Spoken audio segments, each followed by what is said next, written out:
Sorry, we just resolved a technical issue with the video feed. We are now live there too. We're live again.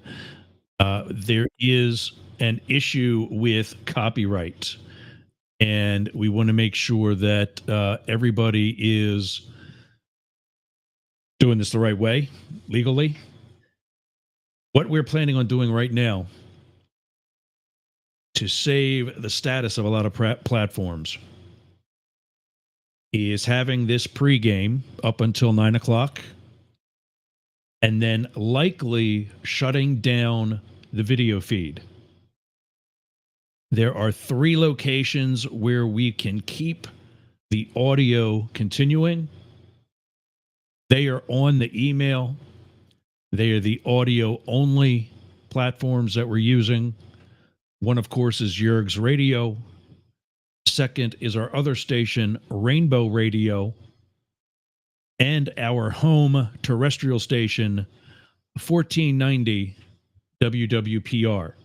That will be on the air on 1490 and on their website, 1490WWPR.com. Joining us tonight, one, it will be the host of the Daily Crypto News, Matt Deemer. He is also a candidate for Congress in the 7th District of Ohio, that is right outside of Cleveland. Also, joining us later, Jake Dudinsky. He is brand new to Yergz Radio. He is also a political talking head and a past delegate to the Democratic National Committee. He's also been a strategist for Republican candidates as well. And then we're got a bunch of other of the Yergz Radio usuals that will be checking in and out throughout this first half hour, as well as for the pregame. Anybody who's at a watch party, we're definitely interested in hearing from you. You can do so in the chat by whatever platform you're watching this on, or give us a call. I think I got a phone number here. 1-888-88-YERGZ. 1-888-88-YERGZ. Definitely want to thank you all for joining. Let's see who's backstage still. Definitely somebody we want to talk to, and we'll probably bring him out first if he's ready. David Beckmeyer is the host of a podcast that is an absolute must listen. Outrage Overload. I mean, if I was straight, this guy would be my man crush, because, or bromance or whatever, because he has already saved me, I believe, from multiple strokes. The reason I say that is his teachings are very much chill out, but also acknowledges my whole team of guys and gals amazingly acknowledges that you have to have the conversations that so many people have been afraid to have. I think he's ready. I'm going to see. We're going to see. Let's see. There we go. There's a thumbs up. David, welcome. Hey, thanks, Jerry. Good to have you back on Up the Middle. And I was just telling everybody how your podcast is an absolute must listen, not just for the political folks, but any type of debate or discussion or interaction within a group. You really concentrate, as you say, on bringing down the temperature. As I said, chill out a little bit, kind of sort of the same thing. And and moving forward, what's the biggest thing that you found since you've started your podcast? I think we're pushing about 1.5 years ago, if I'm right. Yep. What's the biggest thing that you found, not being a social scientist by education or trade practice? What's the biggest thing that you've learned? Yeah, there's quite a bit, but I think the biggest thing is probably that emotions play such a big role in all this, right? And we just don't realize it. It's hard to see in ourselves. So we go into these conversations thinking we can bring some facts and that'll straighten the other side out because we have the better facts. And that's really And there, how that's not really how we come to believe things or come to our viewpoints. And so it's really that's a big piece of it, that and then just the awareness of all these cognitive biases that get in our way, right? And when it's us doing it, we don't notice it. But I guess the other big piece to me is just how much this industry, all these components of this industry are trying to do this to us, right? How many yeah, players benefit from getting us mad all the time? anger porn, as you call it. I'm going to bring out another colleague of mine. Matt Deemer is with us now. Hey, man, welcome. Thanks for joining. Absolutely. I wanted to pop on for a couple of minutes, and I'm not Yeah. angry. I have no feelings. It's not biased. You're just wrong.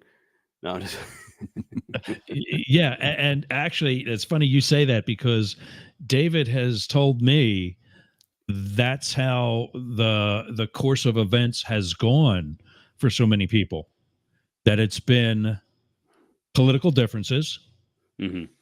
and normal discourse to right versus wrong. Am I getting these right, David? From there to I'm brilliant and you're nuts to I won't even date a MAGA supporter. Yeah, and it's become a moral thing, right? I mean, it's not just a matter that we don't like them or we think they're dumb. We think they're morally bad. And Yeah. once you cross that line, like you can't, it's very, you really can't, get very far in a conversation or even it's just in your own sort of thinking about the other person. If you think they're morally bad, it's very hard to accept anything they say, right? So that's the biggest piece I think we have to get out of this idea that half the country is morally bad, that and that's a big one. And that's what we've been saying. We've been telling ourselves these narratives. I think maybe to answer your question another way, what's the biggest thing I learned? The biggest thing I learned is that the problem is us and our own side. Like focus on your own side because they're doing this to you. You're addicted to this anger porn. I'm addicted to it. We like it. We like when our side shows us the other side doing something stupid, and we're addicted to it. We go out and seek more of it because we want to see them being stupid, because that tells us we made the right choice. We're on the right path. We're on the good side, and they're on the bad side. So we seek this stuff out. So we can only blame ourselves, right? We're the ones that want the stuff, and it's easy to get addicted to because it feels good in the moment. Right. Right. We almost had a caller. One of the other guys, Jake Dudinsky, was calling in. Jake, if you want to call back or click the link and join us on video. So, what do we do to bring people back together? I think you've both said at one point or another, conversations we're not allowed to have at Thanksgiving are the conversations we need to be having at Thanksgiving. How do we start that over? that's a really good question. But actually, is it Dave? Nice to meet you. Right, Dave. Yeah, it's Hi, Dave. yeah, and you're again. I'm sorry, Matt. I'm That's Matt. Matt. Matt. Hey, Matt. Nice, How awesome. you doing? How you Good. doing? Dave. Dave, I do have a question for you because when you're talking about the future of the country and the political spectrum or legislation and adoption of said legislation, morals, Supreme Court, rulings, you are going to have people that are extreme on both sides, or just have very big opinions on those sides, and some things that you don't want to compromise on. You don't want to compromise on certain issues. Those are, but you alluded to, like, say, hey, you won't have those you look at those people that have those stances as immoral, but there is sometimes no compromise. I think that we all have issues in our life that are no compromise. How do you work past those no compromise issues? Because when you don't work past those no compromise issues, and some people those are single issues, what do you do? Yeah, absolutely. And I think that, we have to be, yeah, clear that many of us are going to have some certain things, like you said, there's probably some line we won't cross or don't want to cross. You should still be open, like to appreciating something about the other side's perspective. But even so, but think about how many that is of the total things that we argue about, right? I mean, it's probably a relatively small number of the ones that fall in that category. But the other side of it, even if you, and I'm not really asking anybody to go, I don't put, a centrist position and we should always, find a middle ground on everything kind of as a pedestal. It's more about how we see each other and how we have those disagreements without falling into, uh, disrespect and it was still maintaining dignity, right?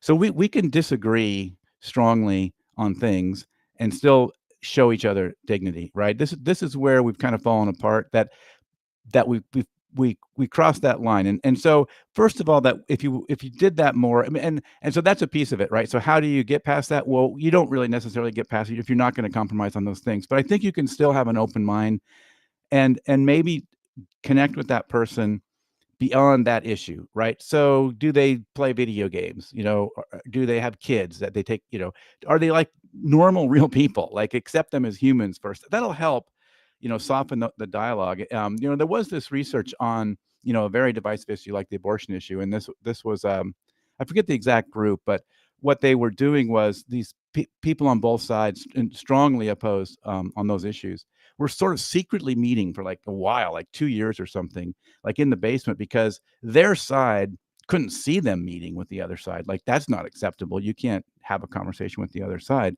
But they did this for like a couple of years. And did they really move their positions? No.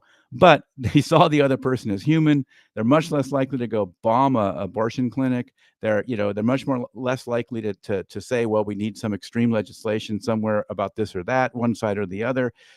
All these people don't deserve to be in the country, and that kind of language starts to temper that. So you can maintain, an issue like that, but still see the other side as human, and I think that's a big piece of it. And when we fall into this, doing that we basically completely dehumanize the other side, it just sets us up for terrible things. Like this is how you end up, going down extreme legislation. It's how you end up, basically going towards, fascist type things. And I say fascist in the real way, not like the kind of people throw that word around. Like you should see what real fascism looks like in other countries or in the past or somewhere Right. else. But that kind of thing. But you can really start going down some extreme things. Well, we'll throw out the Constitution on this or that kind of stuff, because you really start to believe these other people are so bad they shouldn't even exist. Like they do not deserve to be Americans.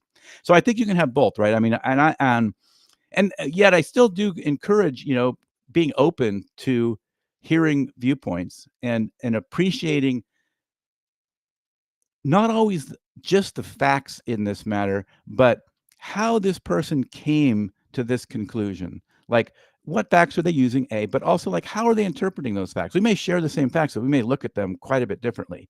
I mean, one of the favorite stories about that is sort of like you get a new girlfriend, right? And you say, oh my God, you should see this girlfriend. And like the way she eats, it's amazing. Like, oh, there's just everything. It's the way she walks. You just can't believe it, right? A couple of years later, you're breaking up, the same girlfriend. You should see this girlfriend. I can't stand her anymore. You should see the way she walks. Oh my God, it drives me crazy, right? The way she eats, I can't stand it, right? Same facts, but now I'm interpreting them differently, right? So being honest with yourself that you will at least listen to the person and how they came to understand their position, like how you can say, because that's another failing we need in democracy. We need to believe everybody is rational and can make rational decisions. And we start to believe, half the country isn't rational, isn't making rational decisions. Democracy kind of doesn't work because we're just making that assumption that everybody can do that. So even if you end up arriving in a different conclusion, at least getting to know the person enough, how they came to that conclusion and why you could see someone coming to that conclusion, even if you don't find that middle ground or change anybody's mind on the actual issue in the end, we can lower the temperature of our interactions and respect each other. I think that I like what you say 80% of the time, and then but 80% of the time, and I think that's what we are going to be looking for in this presidential debate is how are both of these men going to be coming out here and defending the people that when the middle ground wasn't an option, um, how do they present that? And this is something that throughout history that understanding the other side when it comes to something like slavery is not Is it really something that you really want to understand, or if you're talking about any other atrocity, if you want to talk about the segregation or the subjugation of an individual or a group of people, or or the restrictions of certain people to do things that are granted to the majority of people. And when you when you take that stance and say, hey, let's find the middle ground when it comes to these different people and the restrictions that we put on them. If we're talking about bodily autonomy, you brought up abortion. If we're talking about the LGBTQIA plus community, if we're talking about anything else, how do you actually create the middle ground when people are actually getting hurt in these issues? Yes, I understand what you're saying. Where you're I'm saying not like, trying to hey, create a there's middle like, ground. I want to repeat again. I never preached finding a middle ground. That's maybe what Yergz says a lot, Yeah. but I don't say that. I don't preach finding a middle well, he ground. does have a podcast about that. I think there's an interpretation, like the name kind of gives you that. Going to bring somebody else on real quick. Jake Dudinsky is joining us. He's hustled back from dinner and is able to join. About He's the looking middle. chill. Look at what's up, Jake. Hey Yes. guys, sorry I just had to endure watching the USA lose to Panama in what could only be described as incredibly painful. So, but I'm here. I made it. Thanks, man. I was listening to So some of what you guys were about saying. the whole middle thing. Yeah. You know, I'm very conservative on some things. I'm very liberal on others. I'm, left leaning conservative on some things and right leaning liberal on others. What I look for, I think, is what the same thing Dave was talking about as well. I look for a balance. And sometimes that means having a little bit more of a conservative Supreme Court or more of a liberal Supreme Court. But 6-3 for the rest of their lives is neither.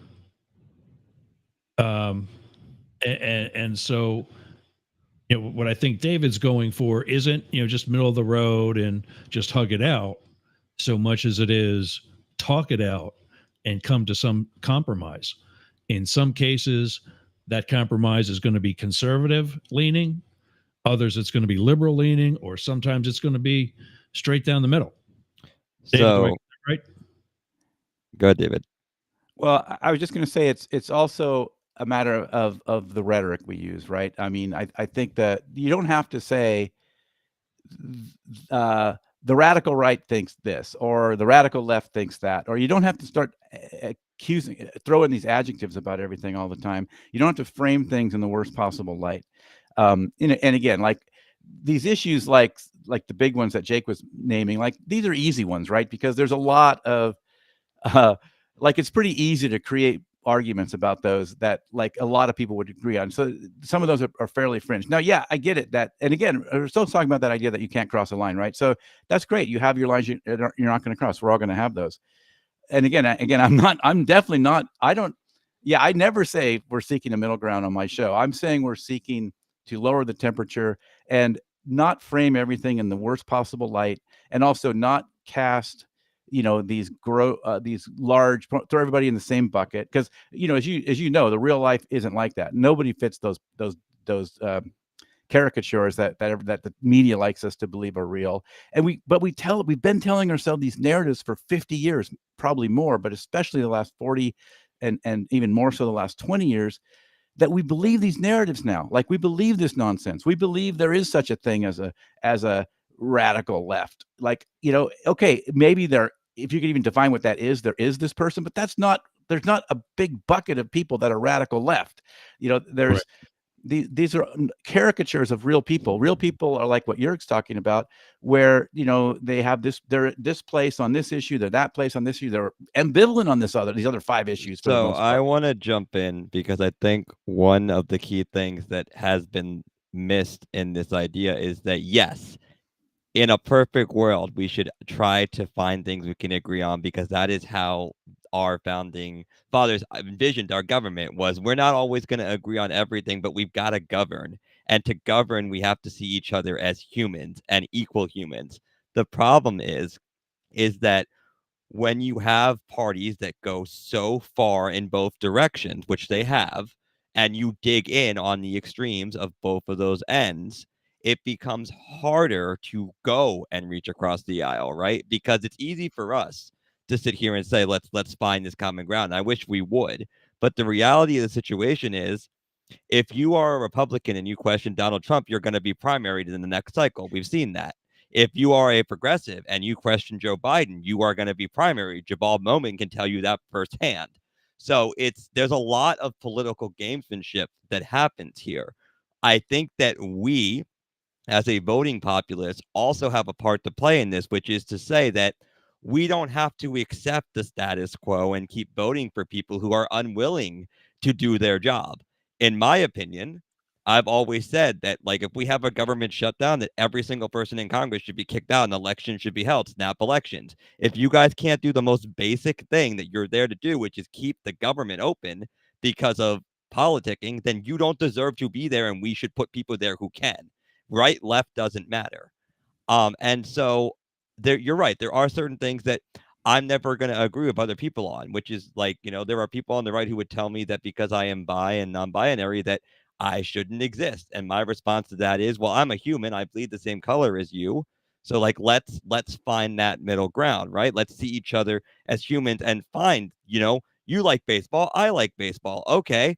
Let's go to a baseball game. Maybe don't cheer for like the Mets because that's a bad choice. But my point is that we got to start at this building block level, but I don't believe it's fair to put it in as simple of a terms as we can find a middle ground, because sometimes there are certain people who, no matter how hard you try, are never going to meet you there. Again, I never say that, but I do want to point out a couple things about. I do want to point out a couple things of there's several things there. One is I want to get back to the governing thing, because you're absolutely right about that. Like, a lot of people don't understand how governing works in America and how it was set up. The other piece I want to point out is kind of this idea that we, like you mentioned it, I mentioned a couple times, this idea that like you're not allowed to go talk to people on the other side, even if it is an issue where there's some movement or potentially some movement. And again, because of this governing thing, you're going to have to sometimes find broad support for your idea. We're not allowed to, and that's there's two types of this polarization. You said that we're far apart, this issue polarization, that we're far apart. Sort of. It's not that bad, though. I mean, the issue polarization is a little bit of a misperception. It is there, absolutely. But the one that's the stopper is the other kind of polarization that people talk about. They're using the term affective polarization. So it's about affect, it's about the emotion, it's about our kind of hatred for each other. And it's that it's that moralization side where we see the other side as immoral. That's the polarization that won't let our own side talk to the other side. Like, we want to, we discourage that.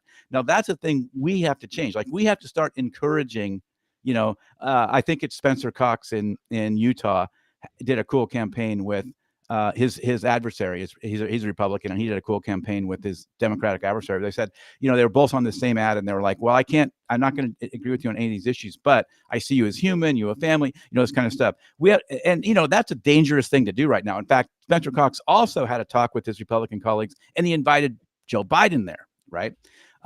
And again, and he even had said, like, this is a dangerous thing to do, right? I'm doing this anyway, even though I know I'm going to take heat for it. And that's what we have to change too, that kind of because you do say vote them out. That's obviously the best power that we have, but we can also encourage them to do those kinds of things and to not behave that way, right? So, and again, sort of educate us that sometimes, in order to get anything to move forward, you are going to have to find some broad support, which probably does mean some compromise on some things. And I think so. Some of it comes back to us, because we're the ones who keep asking for this. Like, we refuse, we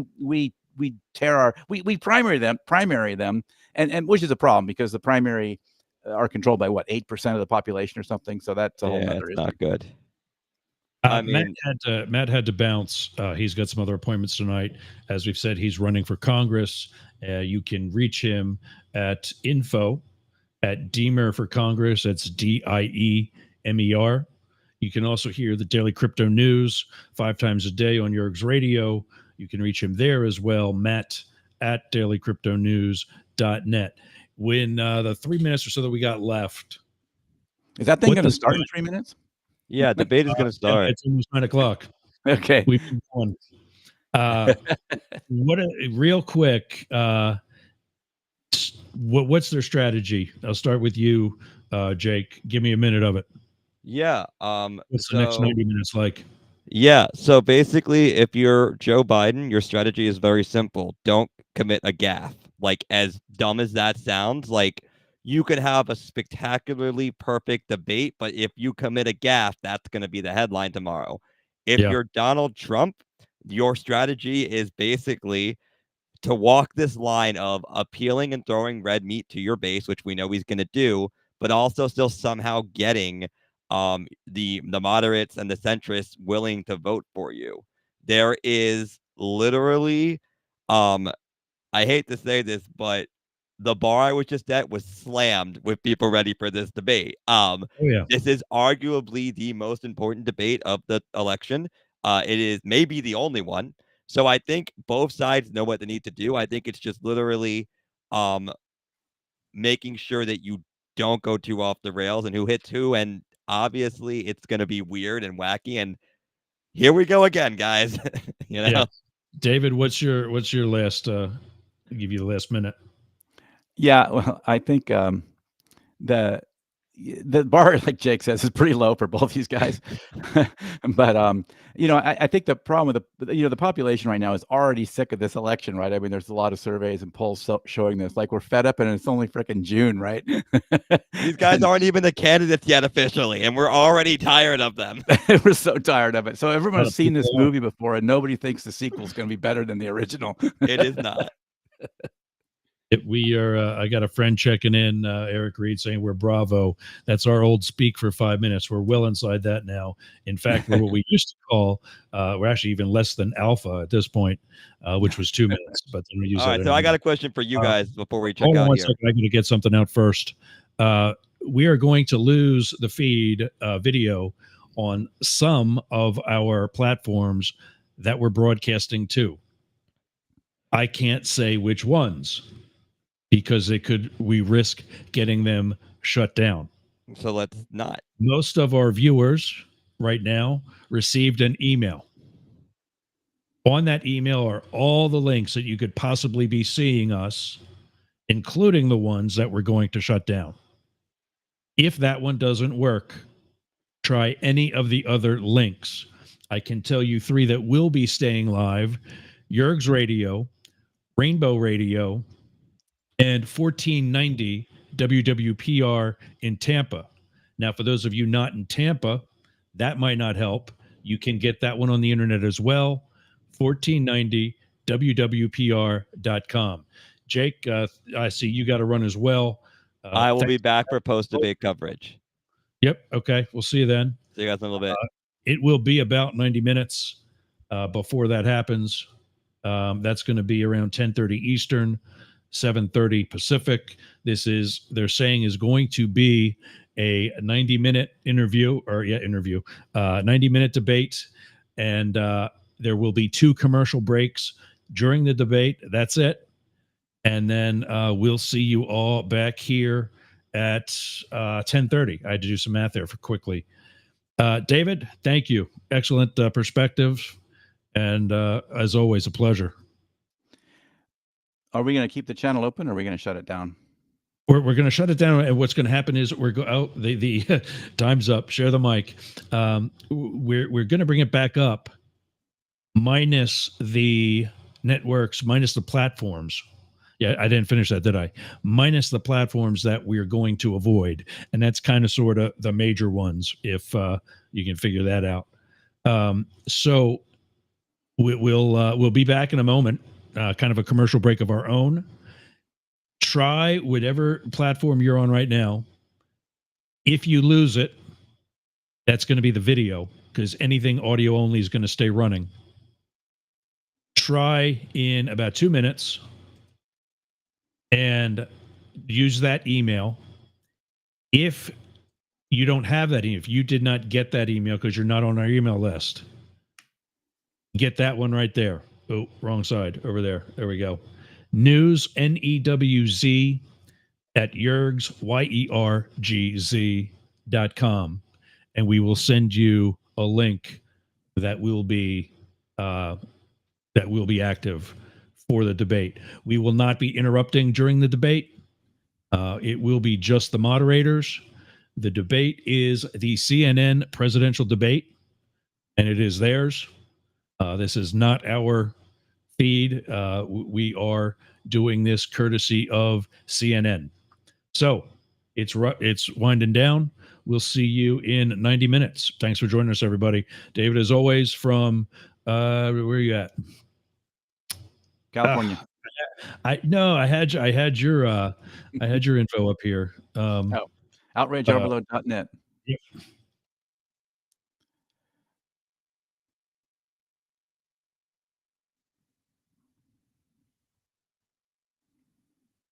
I don't know why that disappeared, but you're back. There he is, outrageoverload.net. Outrage Overload's the podcast. Just released a segment of that called Okay Boomer. I'm anxious actually to kind of hear that as well, but not till after the next 90 minutes. Gang, we'll see you back here in a little bit. David, thank you again. Thanks, Yergz.